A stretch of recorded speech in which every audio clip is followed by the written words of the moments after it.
Karibu Samdizo Simulizi. Na huu mwendelezo wa simulizi ya Madam Furaha.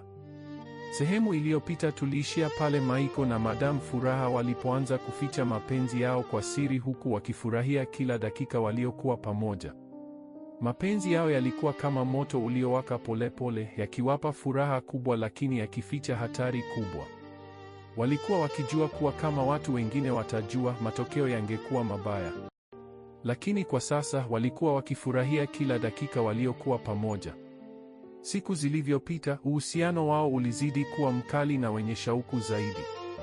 Maiko alikuwa amekuwa na ujasiri mkubwa sana.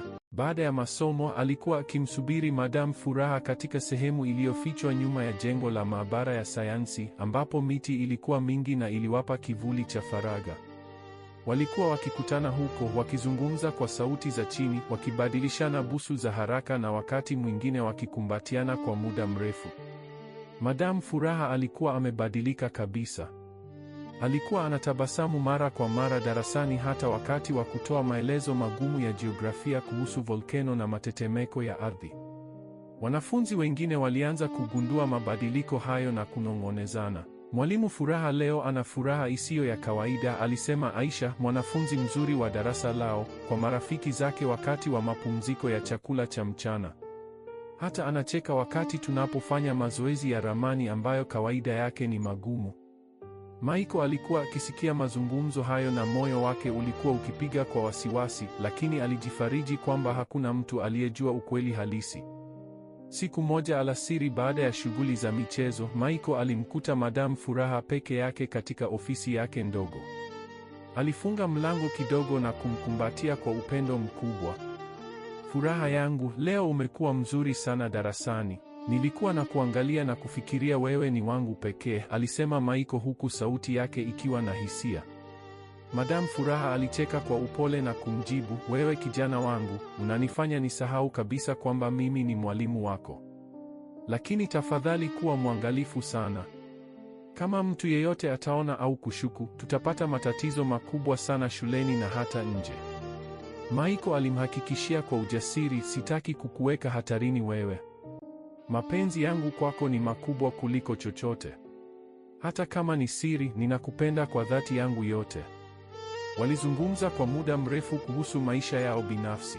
Madam Furaha alimweleza Maiko kwa undani kuhusu ndoa yake iliyovunjika miaka miwili iliyopita na jinsi alivyokuwa akiishi maisha ya upweke ambayo yalimfanya ahisi kama amepoteza furaha yake. Maiko alimsikiliza kwa makini, akimfariji kwa maneno mazuri na kumwambia kwamba yeye atakuwa chanzo cha furaha yake sasa na siku zote. Katika wakati huo wa karibu sana, walibadilishana busu ndefu na yenye hisia kali. Ilikuwa wakati wa hatari kubwa kwa sababu mwalimu mwingine alikuwa akitembea karibu na ofisi hizo. Walitengana haraka haraka wakati waliposikia sauti za hatua nje. Baada ya wiki chache, uhusiano wao ulifikia kiwango kipya na cha kina zaidi. Siku ya Jumamosi jioni, Madam Furaha alimuita Maiko nyumbani kwake kwa siri. Nyumba yake ilikuwa katika eneo la makazi ya walimu karibu na shule, mahali penye faragha kidogo. Alimwambia aje baada ya saa 10 jioni wakati giza lilipoanza kuingia vizuri. Maiko alifika kwa tahadhari kubwa, akiangalia kila upande ili kuhakikisha hakuna anayemfuata au kumshuku. Alipoingia ndani, Madam Furaha alikuwa amepika chakula cha jioni cha kupendeza, pilau yenye viungo vizuri, kuku wa kukaanga na saladi safi. Walikula pamoja wakizungumzia mambo mengi ya maisha, masomo na ndoto zao. Maiko alimpa Madam Furaha zawadi ndogo ya pete ya fedha iliyokuwa na jiwe dogo linalong'aa. Hii ni ishara ndogo tu ya mapenzi yangu kwako, alisema kwa sauti ya upendo. Madam Furaha aliivaa mara moja kwa furaha na kumkumbatia kwa nguvu. Usiku huo walitumia muda mrefu sana pamoja, wakishiriki hisia za mapenzi ambazo zilikuwa zimejaa shauku, upendo na joto la kimwili. Ilikuwa mara ya kwanza kwa wote wawili kuhisi uhusiano wa karibu sana kimwili katika uhusiano wao huu wa siri. Madam Furaha alihisi furaha kubwa lakini pia hatia kali moyoni mwake. Maiko, hii inaweza kutuharibu sote wawili, alisema kwa sauti iliyotetemeka baada ya yote. Maiko alimjibu kwa ujasiri, nitakulinda wewe furaha yangu, hata iweje. Lakini siri yao ilikuwa inaanza kuvuja polepole. Mwanafunzi mmoja aitwaye Juma, ambaye alikuwa rafiki wa karibu wa Maiko, alianza kushuku sana. Alikuwa amemwona Maiko akitoka katika eneo la nyumba za walimu usiku huo wa Jumamosi. Juma hakusema chochote mara moja, lakini alianza kumchunguza Maiko kwa karibu zaidi na kwa siri. Katika darasa la jiografia, Juma aliona jinsi Maiko alivyomtazama Madam Furaha kwa macho ya upendo na jinsi mwalimu alivyoepuka kumwangalia moja kwa moja wakati mwingine ili kutoonyesha hisia. Siku nyingine, wakati Madam Furaha alipokuwa akitembea kati ya madawati akiwaeleza kuhusu mabadiliko ya tabianchi, mkono wake uligusa bega la Maiko kwa sekunde chache. Maiko alitabasamu kidogo na Madam Furaha alijaribu kujifanya hakuna kilichotokea. Lakini Juma aliona kila kitu na mashaka yake yakazidi. Baada ya darasa, Juma alimkuta Maiko nyuma ya shule na kumuuliza moja kwa moja kwa sauti ya chini, "Bro, kuna kitu kati yako na Madam Furaha? Nimekuona ukitoka nyumbani kwake usiku." Maiko alishtuka sana na uso wake ukabadilika rangi. Alijaribu kukana kwa haraka, "Wewe unazungumza nini bwana? Mimi ni mwanafunzi wake tu. Usianze kufikiria mambo yasiyokuwa na ukweli." Lakini sauti yake ilikuwa na wasiwasi mkubwa na Juma hakuridhika kabisa. Aliamua kuendelea kuchunguza zaidi kwa siri. Wakati huo huo, mwalimu mkuu wa shule, Bwana Mdee, alianza kusikia tetesi ndogo ndogo zinazohusu mwalimu mmoja wa kike na mwanafunzi wa kidato cha 3. Hakuchukua hatua mara moja, lakini alianza kuwaangalia walimu na wanafunzi kwa makini zaidi kuliko kawaida. Madam Furaha alianza kuhisi shinikizo na hofu moyoni. Alimwambia Maiko wawe waangalifu zaidi na kupunguza mikutano yao ya siri ili wasije wakagunduliwa. Lakini mapenzi yao yalikuwa na nguvu kubwa sana. Maiko hakutaka kuacha. Aliendelea kumwandikia ujumbe wa mapenzi kila siku na kumtumia Madam Furaha kupitia WhatsApp kwa kutumia namba ya siri. "Wewe ni maisha yangu yote," aliandika siku moja. Madam Furaha alijibu, "Na wewe ni furaha yangu kubwa, lakini tafadhali tuwe waangalifu zaidi sasa." Hatua kwa hatua, tetesi zilianza kuenea zaidi shuleni kama moto wa porini. Wanafunzi walianza kunong'onezana wakati Madam Furaha alipoingia darasani. "Unafikiri Maiko na Madam wana uhusiano wa mapenzi?" aliuliza msichana mmoja kwa rafiki yake kwa sauti ya chini.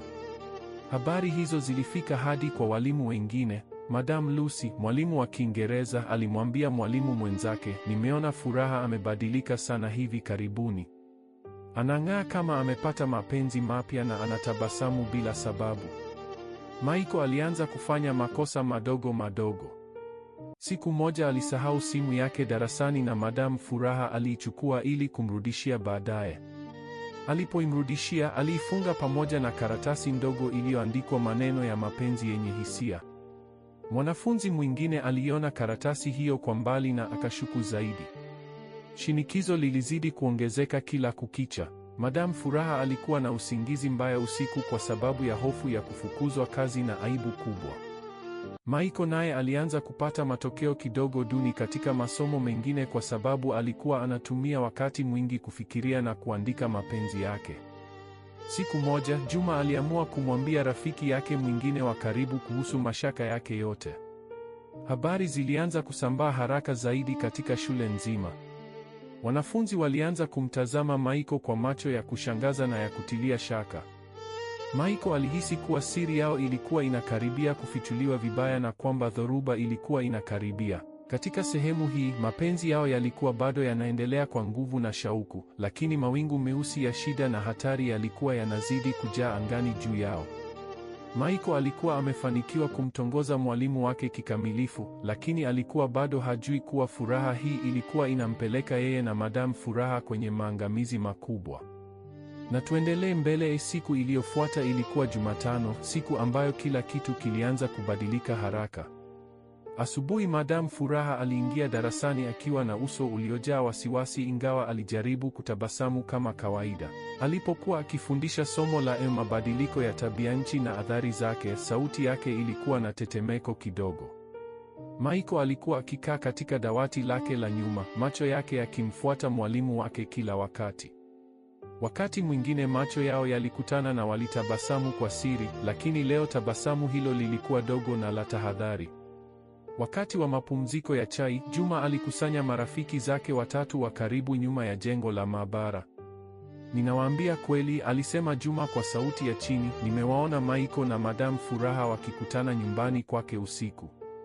Sio mara moja, na kuna ujumbe wa mapenzi anaomwandikia. Mimi nimeona moja kwa macho yangu. Marafiki zake walishangaa na kuanza kunong'oneza. Habari hiyo ilienea haraka sana darasani na hata kufika katika madarasa mengine ya kidato cha 3. Mchana huo, wakati wa mazoezi ya michezo, mwalimu mkuu Bwana Mdee aliita Madam Furaha katika ofisi yake. Alipofika, alimkuta Bwana Mdee akiwa na uso mkali sana.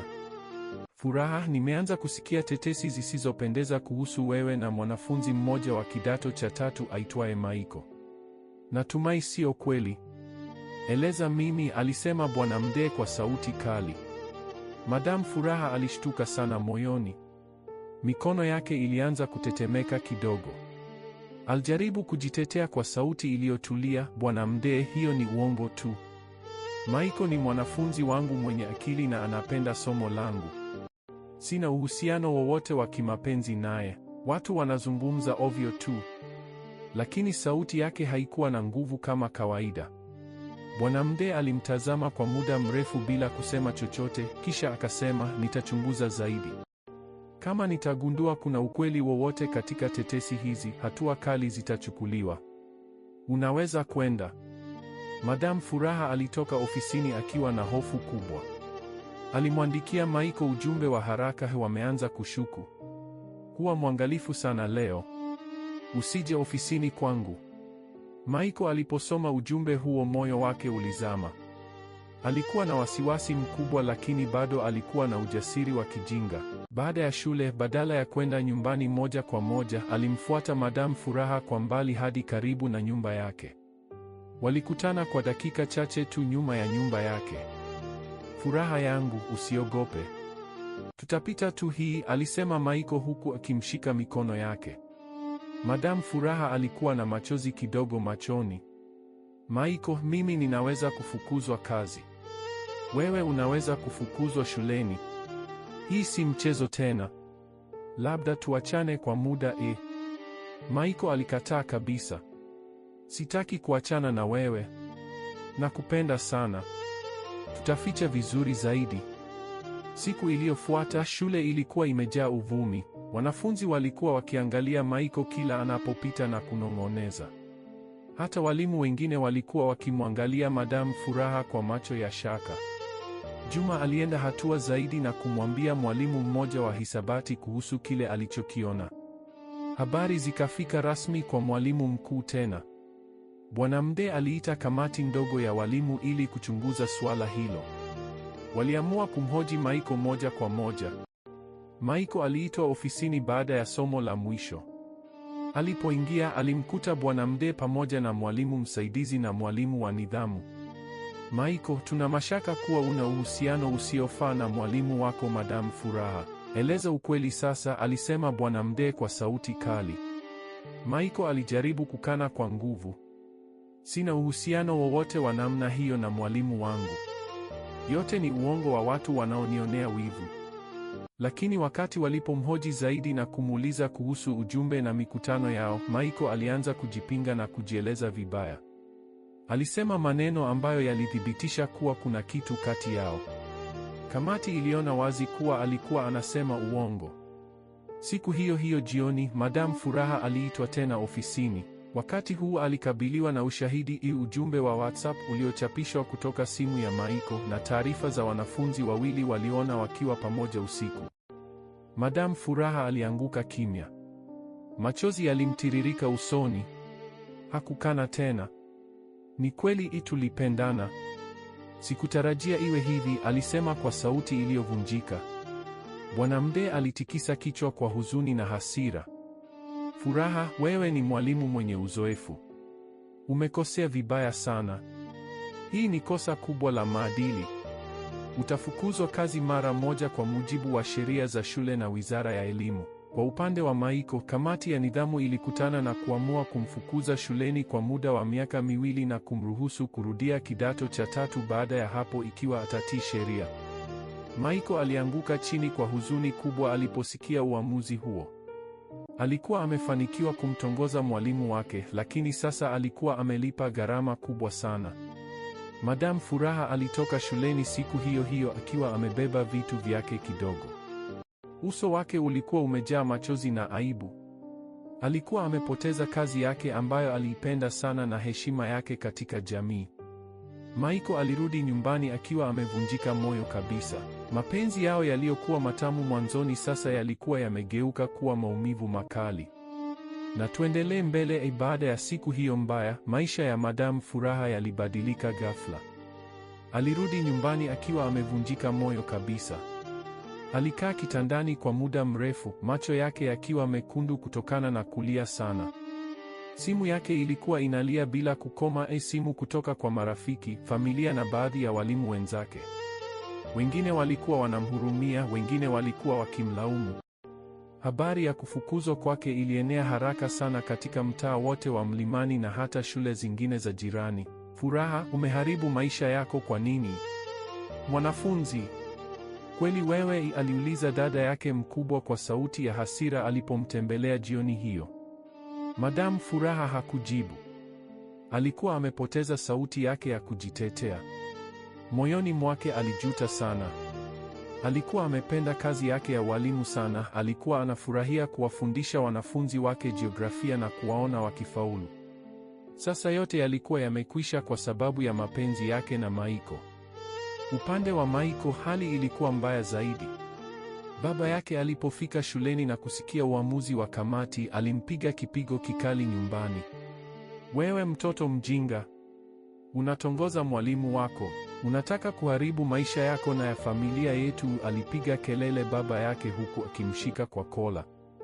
Michael alilala chini akiwa na maumivu ya mwili na moyo. Alikuwa amepoteza marafiki wengi. Hata Juma, rafiki yake wa karibu, alikuwa amemgeukia na kumsema vibaya mbele ya wengine. Wewe ulikuwa unajifanya smart, sasa tazama umefika wapi, alisema Juma kwa dharau.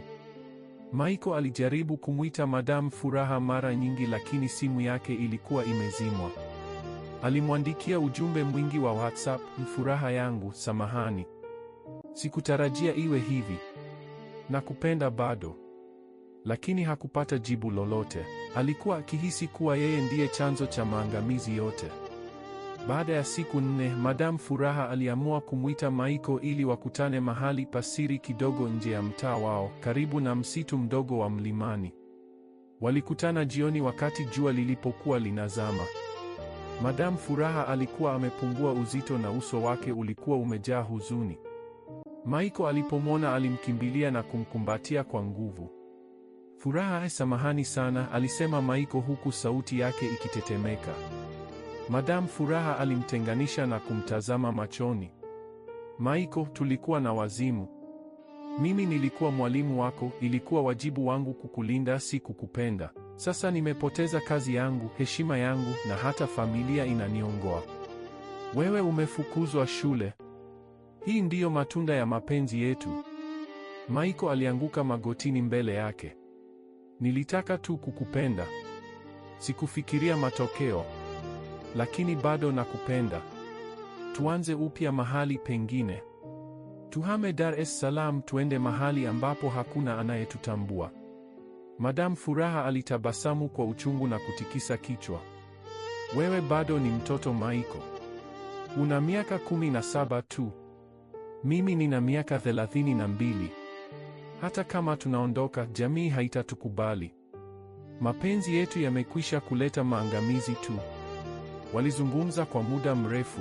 Madam Furaha alimweleza Michael jinsi alivyopata barua rasmi ya kufukuzwa kazi na jinsi alivyokuwa ameanza kutafuta kazi nyingine, lakini hakuna aliyempenda kwa sababu ya sifa mbaya iliyoenea.